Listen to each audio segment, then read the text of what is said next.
దేవుని వల్ల కాదు.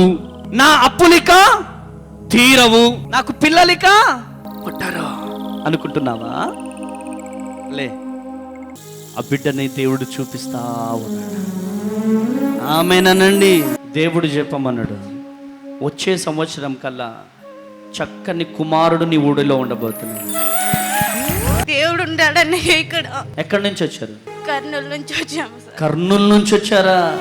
మీరెందుకు ఏడుస్తున్నారు? బాధ అనిపిస్తుంది. ఎందుకు బాధ? మా అన్నకి ఇంకా పిల్లలు పుట్టలేదని. ఎవరు మీ అన్న? నిజమేనా తనకు పిల్లలు లేరా? లేరు సార్. పిల్లలు ఉన్న వాళ్ళని, మీకు పిల్లలు లేరు కదా అని అంటే వచ్చి కొడతారు వాళ్ళు. పిలవడానికి దమ్ము కావాలి. అమ్మా, ఏమనిపిస్తుంది మీకు? గర్భఫలం ఇస్తాడని అనుకున్నా సార్. పొందుకొని వెళ్ళిపోబోతున్నావు అంతే. థాంక్యూ. కుమారుణ్ణి పట్టుకొని వెళ్ళిపోబోతున్నావు. ఆమేన్. ఆమేన్.